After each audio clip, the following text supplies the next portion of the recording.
नमस्कार प्यारे बच्चों।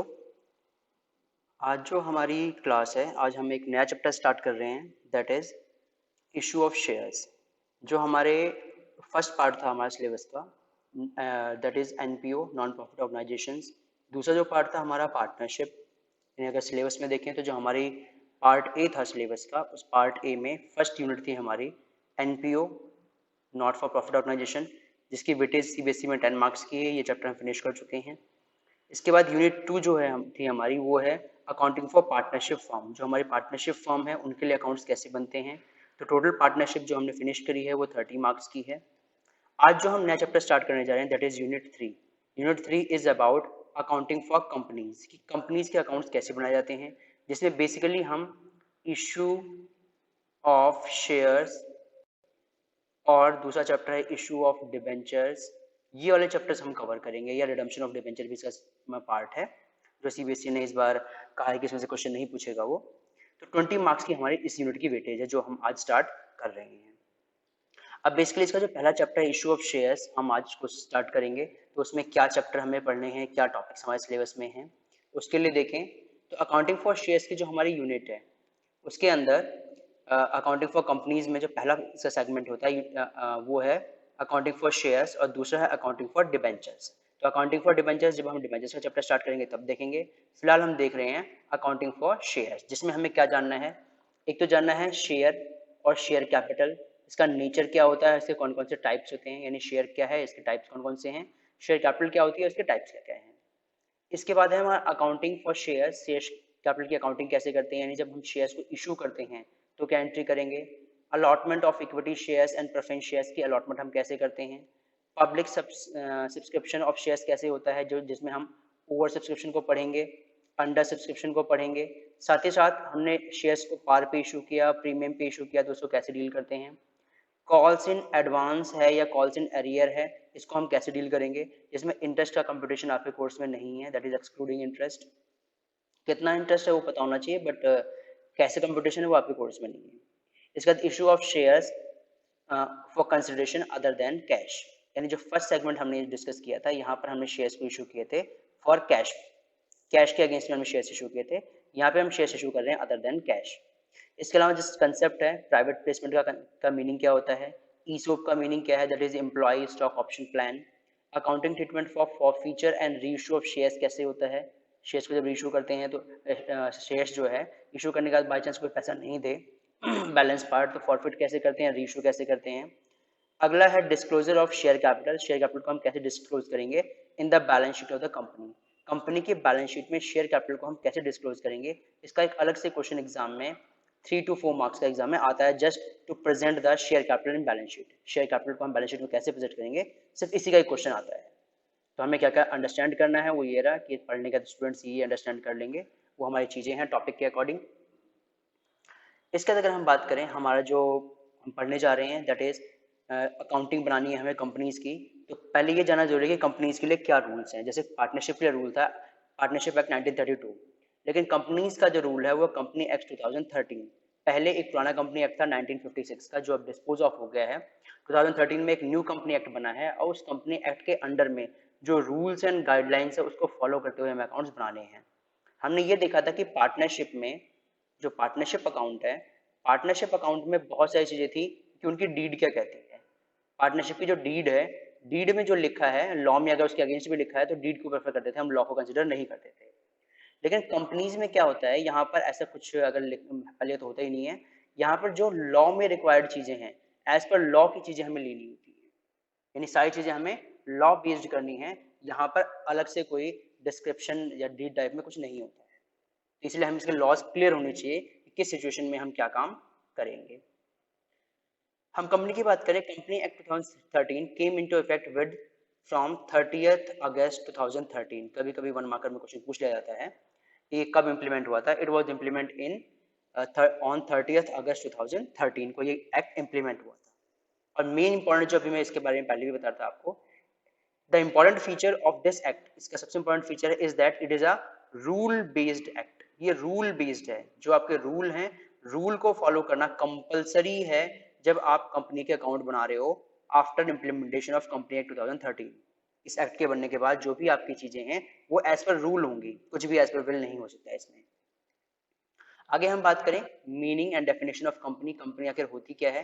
As per section 2 subsection 20 of company act 2013 के अकॉर्डिंग हम बात करें कंपनी क्या है, तो कंपनी का मतलब क्या है। Company means a company incorporated under the Act of 2013 और under any previous company law, या इसके पहले जो कंपनीज लॉ थे उसमें जहां भी क्या नाम है आपका जिस भी एक्ट के तहत आप रजिस्टर्ड हो वो सारा पार्ट इसमें यूज होता है। यानी कंपनी एक्ट के अंडर चाहे करंट वाले में या इसके पहले में अगर आपने रजिस्ट्रेशन कराया है तो जो भी आपने बनाई है ऑर्गेनाइजेशन उसे हम कंपनी कहेंगे। According to chief justice Marshall USA, उन्होंने क्या बताया था कंपनी के बारे में। They said a company is a person, artificial, एक आर्टिफिशियल पर्सन है, इंटेंजिबल है जिसे आप टच नहीं कर सकते हो, and existence only in eye of law, सिर्फ लॉ की आईज में ये एग्जिस्ट करता है। इसमें बात करें being a creature of law, क्योंकि इसको किसने बनाया, इसे लॉ ने बनाया है। कंपनी का मान लो हम एग्जांपल लेते हैं बजाज कंपनी, एग्जांपल लेते हैं बजाज कंपनी। तो ये जो बजाज कंपनी है बेटा ये क्या है, इसका कोई फेस नहीं है, इसका ऑनर कोई और है, मैनेजमेंट कौन है, लेकिन ये अपने आप में एक अलग एंटिटी है, इसको लॉ के अंडर में हमने रजिस्टर करके बनाया है। तो it is the creature of law, it possesses, इसके पास होता क्या है, only those properties which the charter of its creation confirms on its either expressively or incidentally to its very existence। यानी इसकी प्रॉपर्टी में क्या इंक्लूड होगा, जो भी इसके नाम से आपने प्रॉपर्टी वगैरह ली है या जो आपने चार्टर में लिखा है कंपनी के चार्टर में उसके अकॉर्डिंग ये सारी चीजें डील होंगी। It has no physical existence, इसके पास कोई फिजिकल एग्जिस्टेंस नहीं होती, फिजिकली आप इसे देख नहीं सकते हो, but exist only in contemplation of law, यानी जब लॉ की सिचुएशन आती है तो लॉ की आइज में कंपनी एग्जिस्ट करती है, बाकी जनरली हम इसे फिजिकली देख नहीं सकते। ये है the meaning of company. Company होती क्या है, ये एक आर्टिफिशियल पर्सन है बट लेकिन एक पर्सन जरूर है अंडर द लॉ के अंडर इसे एक पर्सन माना जाता है, ये जो भी वर्क कर रही है ये माना जाता है कि कंपनी जैसे बजाज कंपनी जो इसके वर्कर जो भी काम करेंगे वो on the behalf of company करेंगे, ये चीज होती है। इसके बाद हम आगे बात करें काइंड्स ऑफ कंपनी, कंपनीज के कौन कौन से टाइप्स होते हैं। तो there are so many types of company, that is company limited by guarantee, कुछ कंपनी लिमिटेड बाय गारंटी होती है, कुछ कंपनी लिमिटेड बाय शेयर्स होती हैं, सेक्शन 221 के अंदर डेफिनेशन गिवन है। कुछ होती है यूनाइटेड अनलिमिटेड कंपनीज, ऐसी भी कंपनीज होती है जिनमें जो ऑनर्स हैं या जिन्होंने पैसे लगा रखे उनका शेयर अनलिमिटेड होता है। प्राइवेट कंपनीज होती हैं, पब्लिक कंपनीज होती हैं जिसके बारे में हम थोड़ा डिटेल्स में पढ़ेंगे। गवर्नमेंट कंपनीज होती हैं, फॉरेन कंपनीज, कंपनीज जो चैरिटेबल ऑब्जेक्टिव के या पर्पज के साथ बनी है, 1% कंपनी जिसको हम थोड़ा सा डिटेल में देखेंगे, होल्डिंग एंड सब्सिडरी कंपनीज और स्टेशनरी कंपनीज, ये सारी कंपनीज हैं अलग अलग जो होती हैं, दैट इज स्टेशनरी कंपनी। तो ये अलग अलग कंपनीज है जिसके बारे में आपने अपनी 11th क्लास में भी काफी कुछ बिजनेस स्टडीज में पढ़ा है कि कैसी कैसी कंपनीज होती हैं। बाकी बेसिकली हमें जो शेयर्स इशू वगैरह करने हैं वो इसके लिए इशू करने होते हैं, तो उसके बारे में हम आगे देखेंगे। अगर हम बात करें प्राइवेट कंपनी की तो ये डील होता है, इसकी डेफिनेशन या जो भी गिवन है वो सेक्शन 268 में गिवन है। ये क्या कहता है, it is a company, private company क्या है, it is a company having a minimum paid up share capital as may be prescribed, इसकी कैपिटल कितनी हो सकती है जैसा time to time government notify करेगी, विच बाय इट्स आर्टिकल, क्या होना चाहिए इसके बाद, restriction the right of transfer of its shares, यहाँ पर एक शेयर्स दूसरे शेयर्स पर्सन को ट्रांसफर नहीं हो सकते हैं। फिर क्या होता है, except in case of 1% company limited to number of the members to 200, यानी यहाँ पर हाँ ट्रांसफर नहीं कर सकते हो लेकिन 1% कंपनी में कुछ है प्रोविजन, वो देखेंगे क्या है। और यहाँ पे मैक्सिमम कितने परसेंट हो सकते हैं, मैक्सिमम 200% इसके मेंबर्स हो सकते हैं।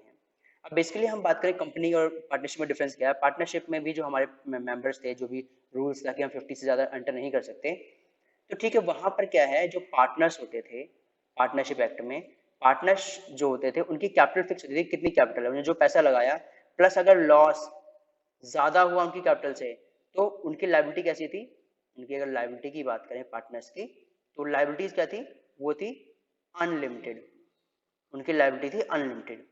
लेकिन अगर हम कंपनीज की बात करें तो यहाँ पर जिस भी पर्सन ने जितना पैसा लगाया है, कैपिटल कह सकते हैं, यहाँ पे कैपिटल जो है उसे हम कैपिटल नहीं कहते, उसे हम कहते हैं शेयर कैपिटल, शेयर कैपिटल कहते हैं। और जिसने भी जितना पैसा लगाया है उसकी लायबिलिटी की अगर हम बात करें तो उसकी लायबिलिटी बेटा है लिमिटेड। लिमिटेड का मतलब जितना पैसा उस पर्सन ने लगाया है शेयर्स में या इस कंपनी कैपिटल में, अगर कंपनी को लॉस होता है तो उतना पैसा ही डूबेगा, एक्स्ट्रा लॉस इसे बियर करने की जरूरत नहीं है। This is the meaning of limited liability.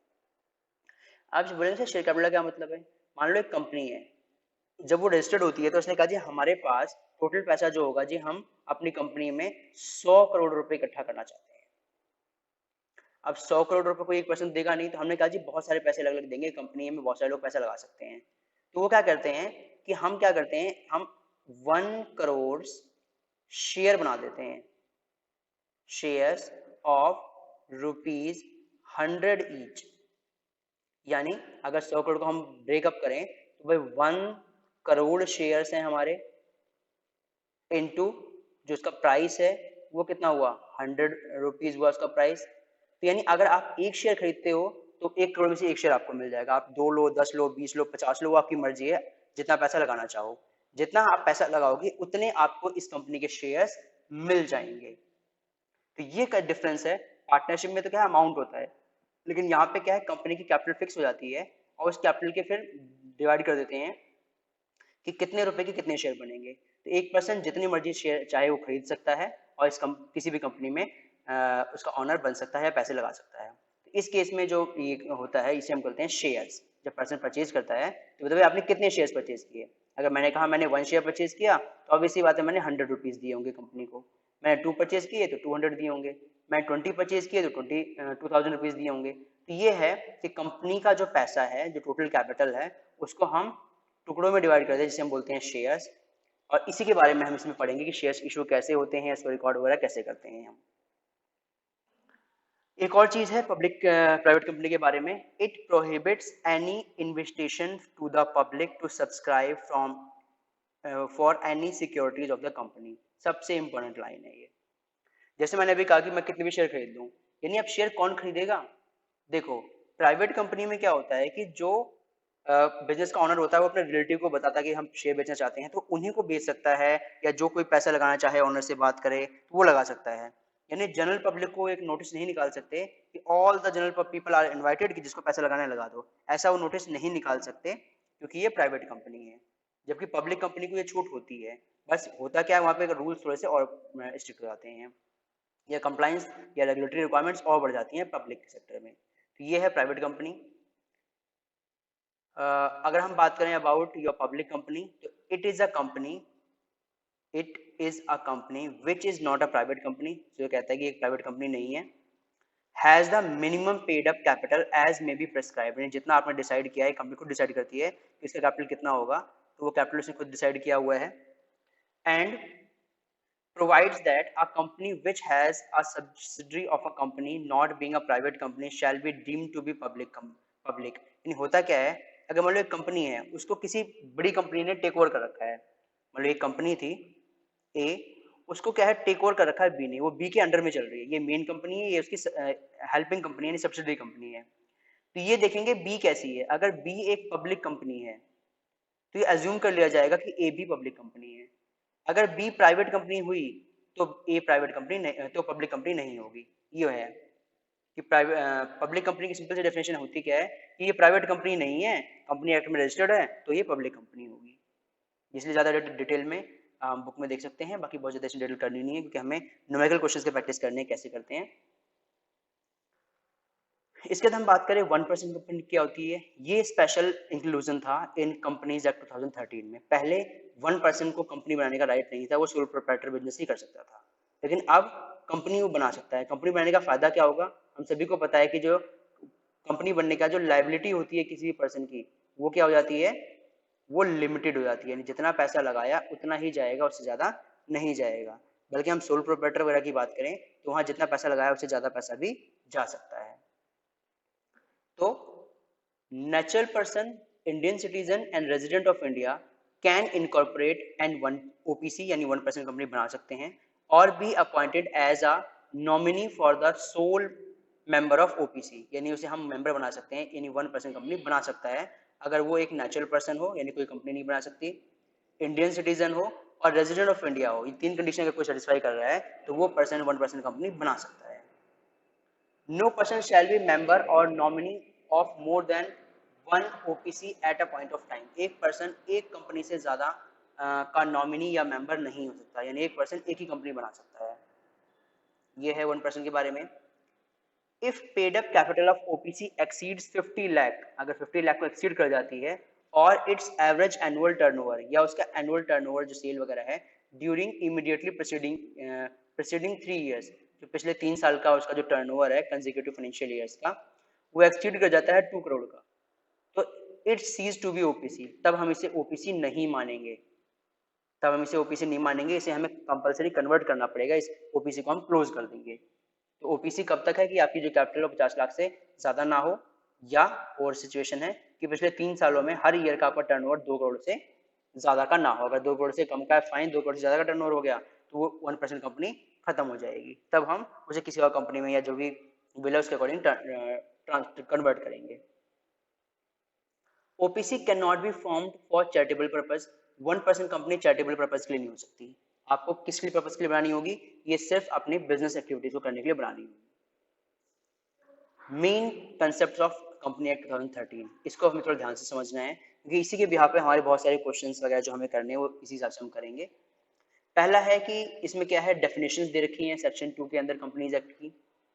Second, a private company can have up to 200 members, private company में 200 मेंबर्स हो सकते हैं। पहले ही 50 हुआ करते थे। सेक्शन 2 सब पार्ट 68 कहता है कि मैक्सिमम इसके जो पार्टनर है प्राइवेट कंपनी में, वो पार्टनर नहीं कहेंगे, मेंबर्स कहेंगे, क्योंकि कंपनी में पार्टनर नहीं होते, मेंबर होते हैं, तो 200 मेंबर्स हो सकते हैं प्राइवेट कंपनी में। Shares can not be issued at discount, ये सबसे इंपॉर्टेंट लाइन है, शेयर्स डिस्काउंट पर इशू नहीं हो सकते। Section 53 prohibits issue of shares at discount. Section 53 कहता है कि आप शेयर्स को डिस्काउंट पे नहीं इशू कर सकते। डिस्काउंट का मतलब है, मान लिया भी हमने लिया था, शेयर का प्राइस कितना लिया था, 100 रुपए का एक शेयर था, हम कहते हैं जब लोगों को कि हम 90 में एक शेयर दे देंगे आपको, तो जो हमने डिसाइड किया था, जो उसका वैल्यू था, इसे हम बोलते हैं फेस वैल्यू, जिसे हम बोलते हैं शेयर की फेस वैल्यू। जब हम फेस वैल्यू से कम पे शेयर इशू करते हैं तब वो मुझसे बोलते हैं issue of share at discount. ये अलाउड नहीं है कंपनी एक्ट के अंडर में, यानी आप 100 का शेयर 100 में बेचिए या 100 का शेयर 100 से ज्यादा में बेचिए, बट कम में आप नहीं सोल्ड कर सकते। स्वेट इक्विटी शेयर्स, जैसे हम ई शॉप भी कहते हैं, can be issued at discount. हाँ, जो स्वेट इक्विटी शेयर्स हैं या एम्प्लॉय स्टॉक ऑप्शन प्रोग्राम है, स्कीम्स हैं, इसके अंडर में आप शेयर डिस्काउंट पे दे सकते हो। यानी एक जो शेयर है, मान लिया उसकी फेस वैल्यू जो है वो 100 रुपीज है, आपने फेस वैल्यू 100 के कंपेयर में आपके अपने एम्प्लॉयज को देना था, इसलिए आपने उसे 90 में दे दिया, तो यहाँ पे आप दे सकते हो, इट इज अलाउड कि आप डिस्काउंट दे सकते हो सेक्शन 54 में। लेकिन वो शेयर कैसे होने चाहिए, वो स्वेट इक्विटी शेयर्स होने चाहिए या ईसोप होना चाहिए। स्वेट इक्विटी के बारे में थोड़ा सा हम डिटेल में जब शेयर की डिटेल पढ़ेंगे तब पढ़ लेंगे क्या होता है। डिस्काउंट नॉर्मली शेयर्स पे हम नहीं देंगे। अगला है, a partnership firm can not have more than 50 members, जो हम पढ़ चुके हैं, section 464 rule 10 of companies miscellaneous rules 2014। Companies miscellaneous rules 2014 बताता है कि पार्टनरशिप में मैक्सिमम मेंबर कितने होंगे, 50 होंगे। पार्टनरशिप एक्ट में कहीं नहीं लिखा हुआ है कि मैक्सिमम पार्टनर कितने होंगे, लेकिन कंपनी एक्ट का जो मिसलेनियस रूल है इसने डिफाइन किया था कि पार्टनरशिप में 50 से ज्यादा मेंबर नहीं हो सकते। उसके बाद क्या है, if dividend on any preference share has not been paid for 2 or more years, the preference shareholders can vote on all resolutions of the company। Section 47 voting rights. हमें पता है, थोड़ा हमने पढ़ा है 11th में इसके बारे में, कि जो इक्विटी शेयर होल्डर्स हैं, इक्विटी शेयर्स के पास वोटिंग राइट होता है, कंपनी में क्या काम होगा क्या नहीं होगा वो वोट कर सकते हैं उसके बारे में। प्रेफरेंस शेयर जो होल्डर्स होते हैं उन्हें फिक्स रेट से डिविडेंड मिलता है, और बहुत अगर कंपनी वाइंड अप होती है तो पहले इन्हें पेमेंट मिलेगी, इक्विटी को लास्ट में पेमेंट मिलेगी, तो इनको बहुत सारे राइट्स मिलते हैं, इसलिए प्रेफरेंशियल बेनिफिट्स मिलते हैं, इसलिए प्रेफरेंशियल शेयर कहते हैं। तो लेकिन कंपनी रूल में ये कहा गया सेक्शन 47 में कि बाय चांस आप डिविडेंड प्रेफरेंस शेयर को ना दे पाओ, कब तक ना दे पाओ, आपने 2 इयर्स तक डिविडेंड नहीं दिया या मोर इयर्स तक डिविडेंड नहीं दिया, तो प्रेफरेंस शेयर को भी क्या मिल जाएगा, वोटिंग राइट मिल जाएगा, जो किसके पास होता है, सिर्फ इक्विटी के पास। अगर 2 साल तक आप डिविडेंड नहीं देते हो प्रेफरेंस शेयर होल्डर्स को, तो उनके पास भी क्या आता है, वोटिंग राइट आ जाएगा, ये कंपनी का रूल कहता है। अगला, if a company has incurred loss during the year, interim dividend can not be declared. अगर एक कंपनी को इनकर हुआ है लॉस ड्यूरिंग द ईयर, पूरे साल में कंपनी को क्या हुआ है, लॉस हुआ है, तो कंपनी इंटरिम डिविडेंड नहीं दे सकती। अब इंटरिम डिविडेंड क्या है, डिविडेंड क्या होता है, साल के अंत में कंपनी अपने प्रॉफिट का कुछ पार्ट अपने शेयर होल्डर्स में डिवाइड करती है, उसे हम डिविडेंड कहते हैं। इंटरिम डिविडेंड जब साल के बीच में ही कुछ प्रॉफिट कंपनी डिवाइड करे, तो जब आपके पास लॉस है तो डिविडेंड कहाँ से दोगे, तो नहीं दे सकते। Can not be declared at a higher rate than the average dividend declared by it during the immediately preceding 3 financial years। पिछले 3 सालों में जो आपका डिविडेंड देने का रेट रहा है, उससे ज़्यादा डिविडेंड नहीं दे सकते। यानी अगर आपको किसी फाइनेंशियल ईयर में लॉस भी हो रहा है, आप इंटरिम डिविडेंड देना चाहो, तो आप जनरल रिजर्व या बाकी रिजर्व को यूज कर सकते हो, लेकिन आपका जो रेट होगा, रेट ऑफ डिविडेंड होगा, वो पिछले 3 सालों का जो रेट है उससे ज़्यादा नहीं हो सकता। एक ये इंपॉर्टेंट पॉइंट हमें ध्यान रखना है, मतलब रूल है, मतलब ये हमारे भी क्वेश्चन करते समय नहीं हो सकता, ना भी आए ये चीज, लेकिन रूल है कंपनी के बारे में, कुछ स्पेशल पॉइंट्स हैं।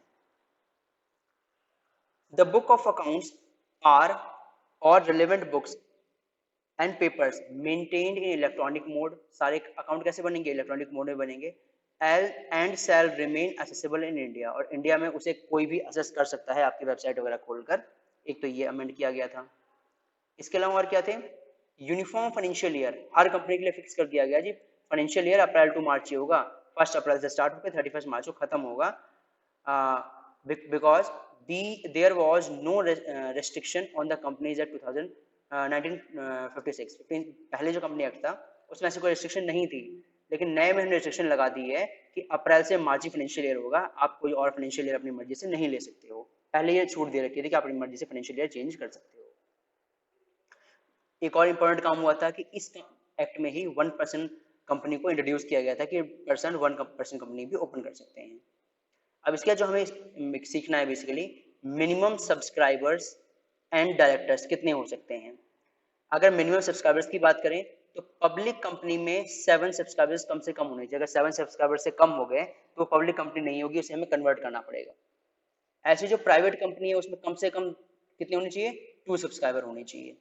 और 1% में जैसे हमें पता है फिक्स है 1% होना चाहिए, इससे ज़्यादा नहीं हो सकते हैं। तो मिनिमम या ओपीसी के लिए कहें तो मैक्सिमम भी यही है। तो मिनिमम आपके सब्सक्राइबर 7 होने चाहिए कंपनी है, पब्लिक कंपनी के लिए, और प्राइवेट के लिए 2 होने चाहिए। मिनिमम में मैक्सिमम नंबर ऑफ डायरेक्टर कितने हो सकते हैं, पब्लिक कंपनी में जो मिनिमम डायरेक्टर होंगे वो 3 होंगे, कम से कम 3 डायरेक्टर होने चाहिए, और मैक्सिमम 15 डायरेक्टर हो सकते हैं पूरी कंपनी को चलाने के लिए।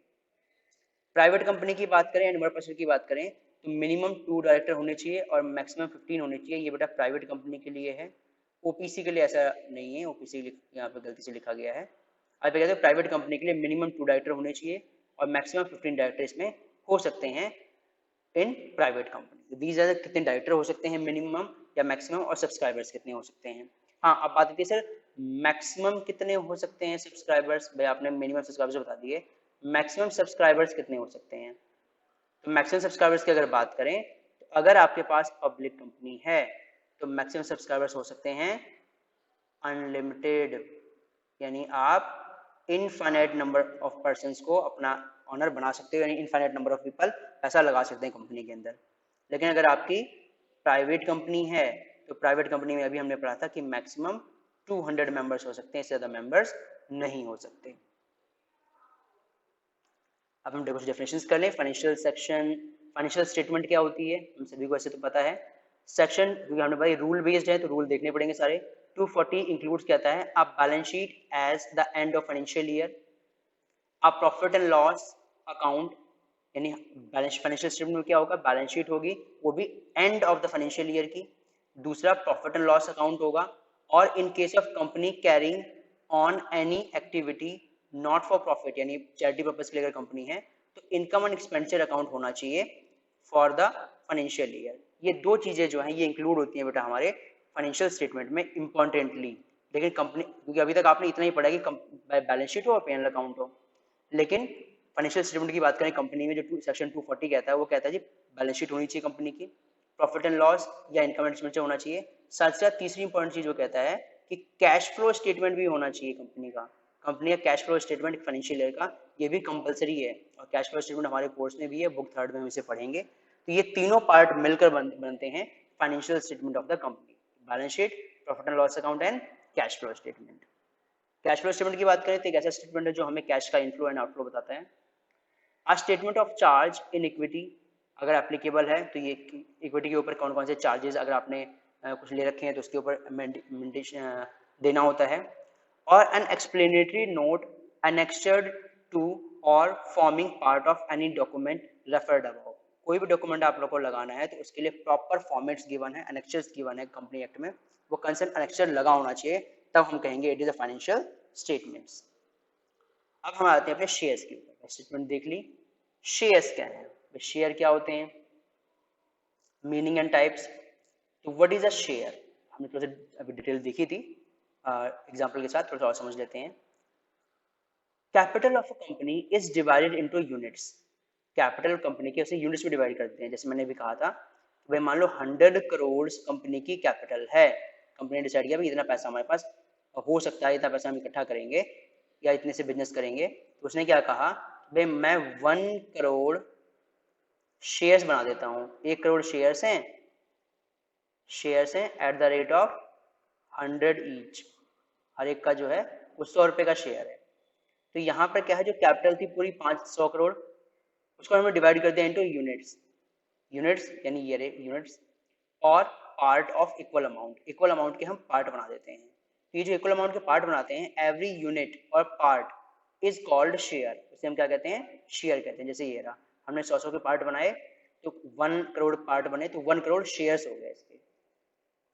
ऐसी है according to section 2 subsection 84 of the companies act, a share means a share in the share capital. वो कहते हैं कि भाई शेयर क्या है, एक पोर्शन यानी share in share capital, share capital का एक portion of a company and include stock, जिसमें स्टॉक भी इंक्लूड होता है। यहाँ स्टॉक का मतलब आपका एसेट्स वाला स्टॉक नहीं है, ये कैपिटल सेंस में यूज होता है, डिटेल में देखेंगे आगे, तो स्टॉक का पार्ट भी हो सकता है। इट इज ऑनरशिप सिक्योरिटी, ये ऑनरशिप कह सकते हैं कि ऑनरशिप सिक्योरिटी है, ऑनरशिप ने कितना, ऑनर्स ने कितना पैसा लगा रखा है उसको इंडिकेट करता है। जैसे वहाँ पे ऑनर्स जो लगा देते हैं उसे कैपिटल कहते थे, यहाँ पे टोटल पैसा जो लगा होता है उसे बोलते हैं share capital. I hope it is clear कि what is a share. Thereafter हम बात करें, सेक्शन 280 कहता है सिक्योरिटीज के बारे में। कई बार आते हैं शेयर्स एंड सिक्योरिटीज, हम कंफ्यूज होते हैं सिक्योरिटीज क्या कंसेप्ट है, कई बच्चे शेयर्स और सिक्योरिटीज को एक ही मानते हैं। देख लेते हैं, securities mean securities as defined in clause H of section 2 of securities contract regulation act 1956।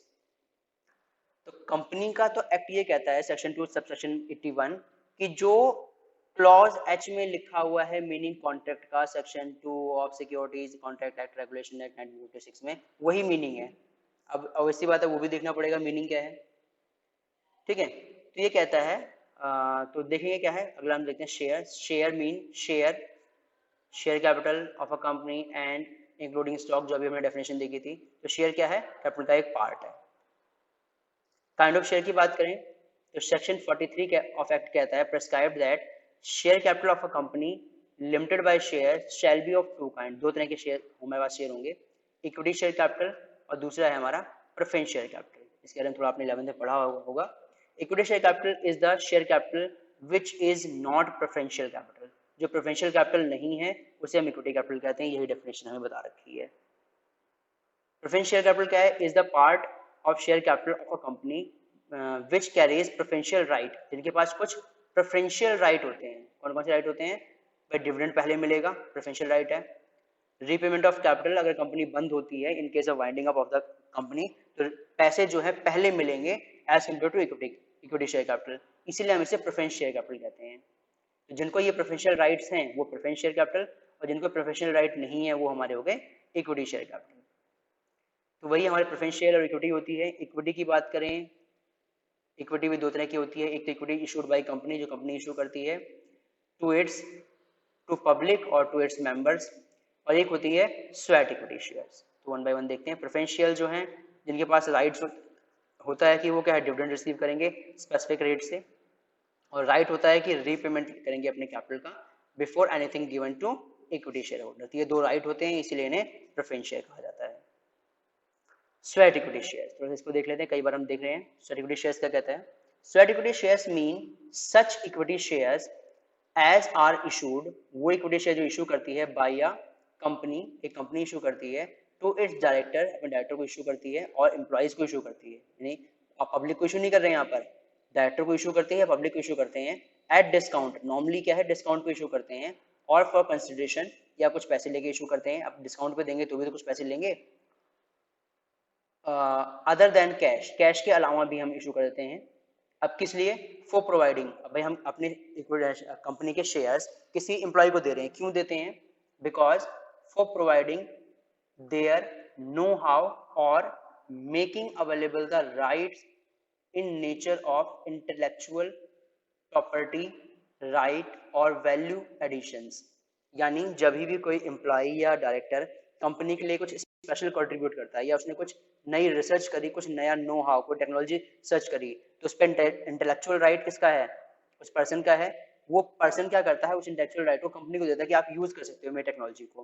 तो उसके बदले जो कंपनी उसे कंपनसेट करती है उसे हम बोलते हैं स्वेट इक्विटी शेयर्स। या वो कंपनी में कोई वैल्यू एडिशन करता है, कुछ स्पेशल काम करता है कंपनी के लिए, तो कंपनी उसे स्वेट इक्विटी शेयर्स दे सकती है। By what ever name called, इसे किसी भी नाम से जाना जा सकता है, but this is the meaning of sweat equity share. Sweat equity shares क्या होते हैं और कब इशू किए जाते हैं ऑर्गेनाइजेशन में किसी भी पर्सन को। तो आई होप ये क्लियर है।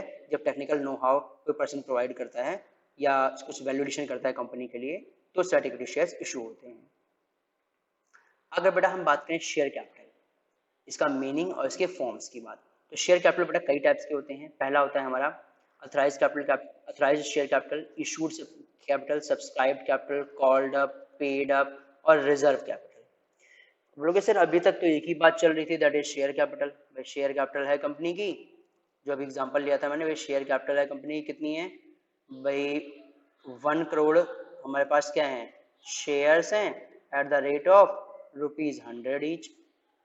ये कंपनी के शेयर्स थे। तो बेटा ये कंपनी के यानी शेयर्स हैं, इससे ज्यादा कंपनी अपनी लाइफ टाइम में कभी भी पैसा इकट्ठा नहीं कर सकती। यानी कंपनी की जो मैक्सिमम कैपिटल है वो कितनी हो गई? 100 करोड़। 100 करोड़ से ज्यादा शेयर कैपिटल कंपनी के पास नहीं हो सकता। तो ये जो मैक्सिमम लिमिट है नंबर ऑफ शेयर्स की, जिससे ज्यादा कंपनी के पास नहीं हो सकता, उसी को हम बेटा बोलते हैं अथराइज्ड कैपिटल। अब कंपनी ने, भाई कंपनी बन रही थी, उन्होंने कहा जी हम 100 करोड़ तक पैसा इकट्ठा करके बिजनेस करेंगे। बाई चांस कंपनी ने कहा 100 करोड़ की भी जरूरत नहीं है, फिलहाल हमारा बिजनेस 40 करोड़ से भी काम चल जाएगा। तो out of the authorised capital, authorised capital में से जितना, अब ये टोटल कैपिटल है, इसमें से जितने कैपिटल वो लोगों से या बाकी अपने मेंबर से पैसा कलेक्ट करती है, जितने शेयर्स उन्हें देती है, यानी एक कंपनी अपने टोटल अथराइज्ड कैपिटल में से जितने शेयर्स किसी को इशू कर देती है, यानी किसी पर्सन को कर सकती है, जनरल पब्लिक को कर सकती है या मेंबर को करती है, उसे हम बोलते हैं बेटा इशूड कैपिटल।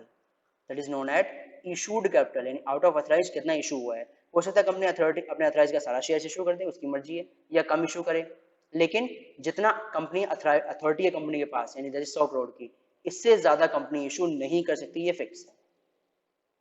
सब्सक्राइब, मान लो कंपनी ने क्या किया, 100 करोड़ में से 70 करोड़ के शेयर्स इशू किए। अब क्या इशू किए, किसे इशू किया? मैंने मान लिया कि जनरल पब्लिक को इशू किया, लोगों को भी हमारी कंपनी के शेयर परचेज कर, लेकिन लोगों ने सिर्फ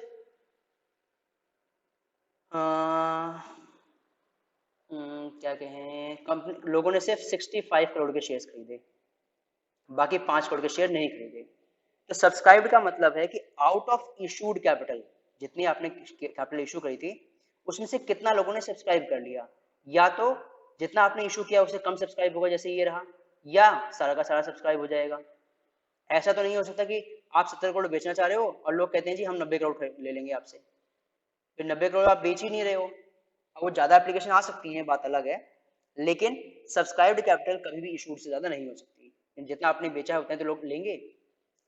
सब्सक्राइब के बाद अगर हम 65 करोड़ की बात करें, तो 65 करोड़ का डिटेल पूरा ऐसा ऐसा बनेगा बेटा कि 65 हमारा 100 रुपये का शेयर है, तो आपका जो है 65 करोड़ के अगर हमें शेयर इशू करने हैं, तो 65 करोड़ के 100 करोड़, एक मिनट यहाँ पे कम रह गई थी, तो 65 करोड़ की बात करें तो 1000 का शेयर है तो आपके ये अमाउंट आ गया 6,50,000 shares at the rate of ₹1000 each. ठीक है, हम 1000 का शेयर मान लेते हैं, 1000 का एक शेयर है और 6,50,000 हमने शेयर्स बना रखे हैं। कंपनी ने कहा जी 1000 रुपये एक शेयर का है, लेकिन अभी आप सिर्फ मान लिया 600 रुपये दे दो, बाकी 400 बाद में दे देना। तो कंपनी ने पूरे में से मांगा कितना, कुछ कम पार्ट मांगा।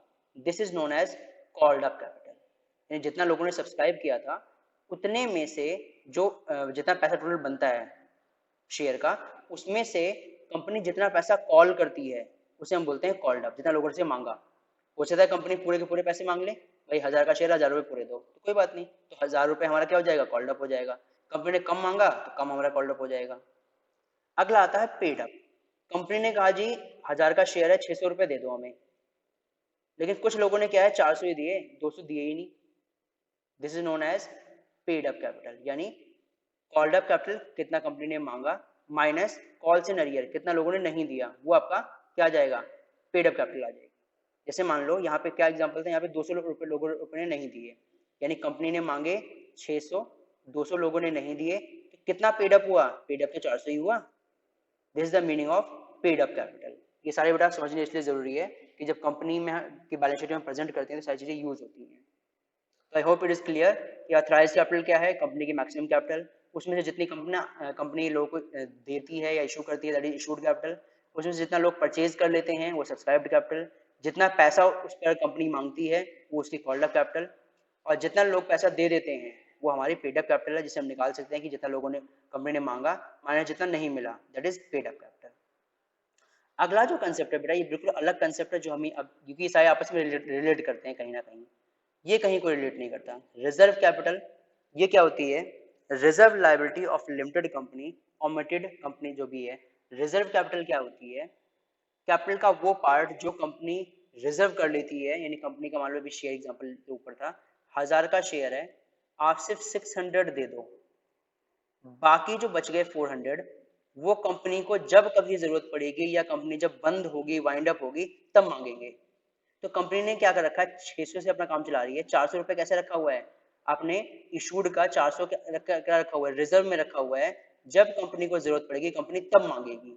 तो इसीलिए इसे हम बोलते हैं रिजर्व कैपिटल, ये हमारी रिजर्व कैपिटल है, जब कंपनी को जरूरत पड़ेगी तब कंपनी से मांग लेगी। तो ये है रिजर्व कैपिटल जो कंपनी रिजर्व में रखती है, अपने किसी भी फ्यूचर जब उसकी जरूरत पड़ेगी तब मांगती है कंपनी। अब तो डेफिनेशंस देख लेते हैं जो हमने अभी समझा है उसी को। अथराइज कैपिटल, इसे हम नॉमिनल कैपिटल भी कहते हैं, ध्यान रखना कहीं नॉमिनल कैपिटल गिवन तो कंफ्यूज मत होना। Means such capital as is authorised, जो अथराइज्ड है by the memorandum of the company to be maximum amount of share capital of a company. जितना मैक्सिमम अमाउंट लिखा हुआ है share capital of the company का, उसी को हम बोलते हैं अथराइज, यानी इससे ज्यादा कंपनी अपनी लाइफ टाइम में शेयर इशू नहीं कर सकती। अगला है issued share capital. It means such capital, वो capital as the company issue, जैसे कंपनी अगर इशू करती है फ्रॉम टाइम टू टाइम, अलग अलग टाइम पे इशू करती है फॉर सब्सक्रिप्शन, उसे हम बोलते हैं इशूड कैपिटल। जैसे मान लो कंपनी के पास, हमने जो एग्जांपल लेते हैं 100 करोड़ शेयर्स थे, मान लिए हमने 100 करोड़ शेयर्स थे, कंपनी ने उसमें से फर्स्ट टाइम में 20 करोड़ इशू किए, तो इशू कितनी हो गई 20 करोड़, फिर कंपनी ने 40 करोड़ और इशू कर दिए, तो अब इशूड कितनी हो गई 40 करोड़ हो गए, टाइम टू टाइम जितना इशू करती रहती है। टोटल इशूड की बात करें, टोटल इशूड दोनों को मिला लो, हमारे पास आ गया 60 करोड़ टोटल इशूड है। ये क्लियर। आगे चलते हैं सब्सक्राइब। ये है subscribed capital is that part of capital, is that part of capital which for the time being subscribed by the members of the company, company के मेंबर ने जो सब्सक्राइब किया है उसे हम सब्सक्राइब्ड कैपिटल कहते हैं। Called up, called up capital कौन सी होती है, it is a part of subscribed capital, subscribed capital का वो part that is called up by the directors from the share holders of the company, company के share holders ने directors ने company के share holder से कितना पैसा आप तक कहा है पे करने के लिए, उसी को हम बोलते हैं called up. For example if the directors called 6 out of 10 rupees, 10 rupees में 6 रुपीज डायरेक्टर ने मांगे हैं, क्योंकि जो 10 रुपीज़ जो है वो फेस वैल्यू ऑफ शेयर है। From the share holders of 10,000 to pay, जिसके बाद 10,000 शेयर्स थे, उसको 6 अभी पे करने हैं, तो वो 60,000 पे करेगा, is regarded as called up capital, क्योंकि उसने 6 ही मांगे हैं, पर्सन के पास 10,000 शेयर थे और 10 रुपये इसकी फेस वैल्यू शेयर की, और उसमें से उसने कितने मांगे हैं, सिर्फ 6 रुपये ही मांगे हैं, तो ये जो पार्ट हुआ 60,000, इट इज कॉल्ड अप। फिर आता है paid up, it means such aggregate amount of money credited as a paid up or as a equivalent to the amount received as paid up in respect of shares issued, and also include any amount credited as paid up in the respect of shares issued, and also include line repeat हो रही है। Simple सी बात है, यहाँ पर 60,000 company का called up है, इसी एग्जाम्पल को लेते हैं, इसमें से मान लिया 10,000 अभी तक नहीं मिला है, तो मिला कितना है, दैट इज 50,000, जितना हमारे पास क्या हो रखा है, क्रेडिट हो रखा है, जो ऊपर की लाइनें कह रही हैं, तो जितना पैसा हमारे पास क्रेडिट हो रखा है 50,000, ये क्या है, ये हमारी पेड अप कैपिटल है, but does not include any other amount receive in respect of such shares by whatever name called, यानी जो आपका फेस वैल्यू में से जो पैसा मांगा हुआ है उसमें से जो नहीं मिला उसको माइनस कर दो, तो उसे हम पेड अप कैपिटल कहेंगे। लेकिन अगर फेसबुक के सॉरी फेसबुक का है face value of share, face value of share के अलावा अगर कुछ पैसा आया हुआ है, फेस वैल्यू ऑफ शेयर के अलावा मान लो शेयर होल्डर्स ने कुछ पैसा दे रखा है, तो उसे हम पेड अप कैपिटल में इंक्लूड नहीं करेंगे, ये ध्यान रखना है। आगे देखेंगे, जिसे हम कहते हैं issue of shares at premium कह सकते हैं, तो प्रीमियम को हम अलग से कंसिडर करते हैं, वो पेड अप का पार्ट नहीं होता, आगे देखेंगे। रिजर्व कैपिटल, जैसे अभी मैंने आपको समझाया, अ लिमिटेड कंपनी में call up any portion of uncalled share capital in the event of winding up of the company, जब कंपनी बंद होती है तब मांग सकती है जो उसने अब तक नहीं मांगा हुआ, to pay to its creditors this amount of uncalled share capital, जो उसने अब तक नहीं मांगा हुआ है uncalled share capital है, cannot be used for any other purpose, इसे किसी और पर्पज के लिए आप यूज नहीं कर सकते, and is reserve for paying back to creditors, और ये रिजर्व होता है क्रेडिटर्स को पेइंग बैक करने के लिए, that is why such portion of share capital is called reserve capital, इसीलिए हम इसे क्या कहते हैं कि ये रिजर्व कैपिटल है, जो रिजर्व हो रखी है कि जब वाइंडिंग अप होगा और क्रेडिटर्स वगैरह को पे करना होगा तब हम लोगों से लेकर पे कर देंगे। यानी मान लो फेस वैल्यू जो थी हमारे शेयर की, वो फेस वैल्यू हम एग्जांपल लेते हैं, मान लो ₹10 थी, कंपनी ने क्या है ₹8 कॉल्ड किया है और ₹2 जो बच गए, कंपनी ने कहा जी ये ₹2 हमारी रिजर्व कैपिटल है, कंपनी बताएगी ये हमारा क्या है, रिजर्व कैपिटल है, तो अगर ये रिजर्व कैपिटल है तो कोई दिक्कत नहीं, ये जब कंपनी बंद होगी तभी कंपनी मांगेगी, अदरवाइज उसके पहले कंपनी नहीं मांग सकती। ये है the meaning of reserve capital. एक डायग्राम से हम समझ सकते हैं कि कंपनी की जो अथराइज कैपिटल है, इसमें से जो उसने इशू कर दिया उसे हम क्या कहेंगे, इशूड, जो नहीं इशू किया अनइशूड, सिंपल सी बात है, अनइशूड कैपिटल। इशूड में से जो लोगों ने परचेज कर लिया सब्सक्राइब्ड, जो नहीं परचेज किया अनसब्सक्राइब्ड, सिंपल सी बात है।